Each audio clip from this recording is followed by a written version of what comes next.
Hey. Okay, so it is Wednesday, and Mom has been on the prednisone.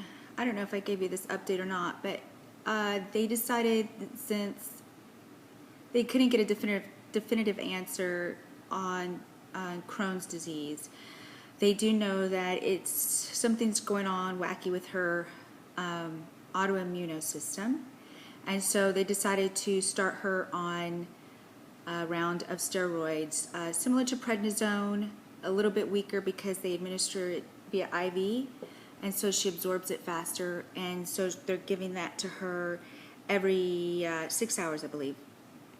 So we're going on 48 hours of being on this drug, and we're seeing some really positive results. It kind of messes with your head a little bit, and so my dad has had to talk her through some stuff, but that's expected when you're on that kind of a steroid, especially if you've never taken it before. I've taken it, and it's not the best drug to be on, but we're seeing really positive results from this. So I don't know if you remember the last post I had, but I had a very old friend. I know you may have seen the pictures on Facebook. Carrie, the girl with the red hair, she saw my last video, and she called me up, and she said that God had told her to pack her stuff up and drive into town and be with me because I looked so pathetic. So she came into town, and my dad wanted to be with my mom last night, and he shooed me away. I had gotten into a car accident. I had cut my finger, and this is a very, very good finger, and not for the reasons that you think so, but anyways, I love my finger, and cut my finger, and then later on that night I locked myself out of the house.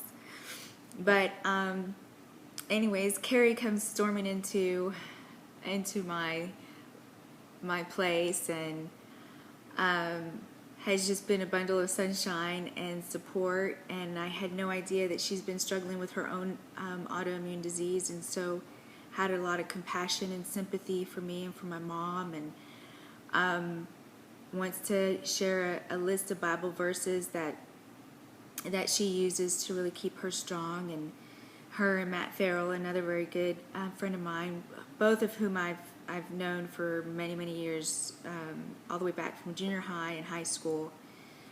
We all went out last night, and I was probably a lot more quieter than what I normally am, but and they forced me to go out and actually eat some food and do something other than be a hermit in my room, thinking about everything that's been going on.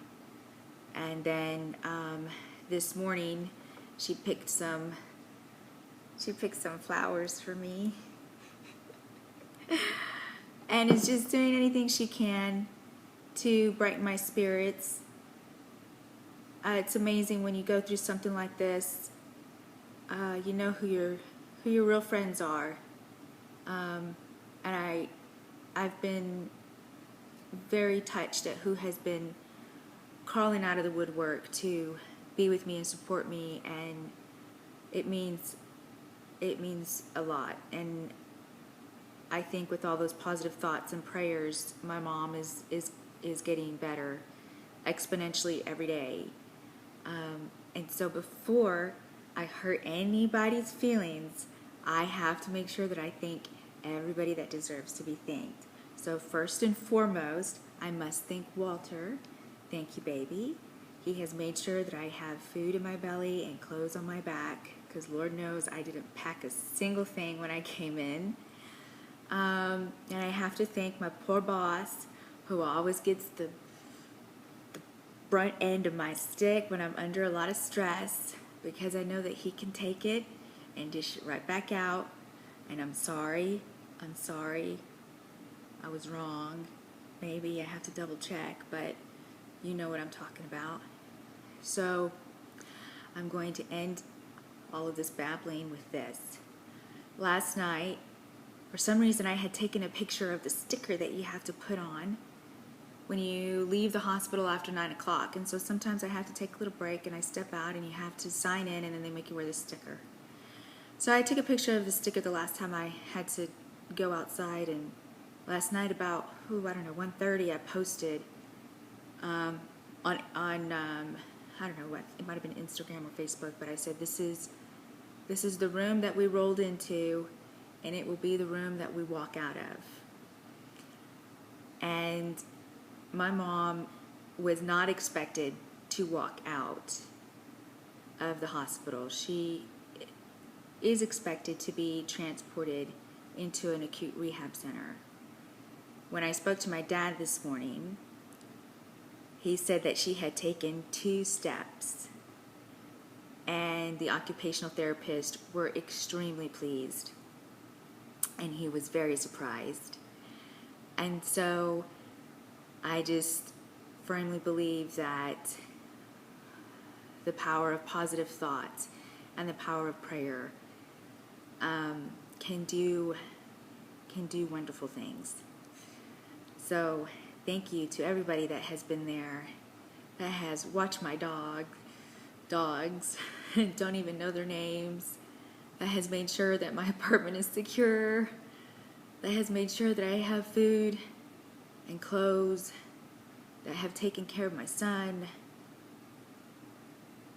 It's been over 3 weeks now. I had no idea that you could leave with absolutely nothing in your pocket and be able to survive this long, but when you have people that love you, you can. So, a few more days yet, and I think we're going to be out of the hospital.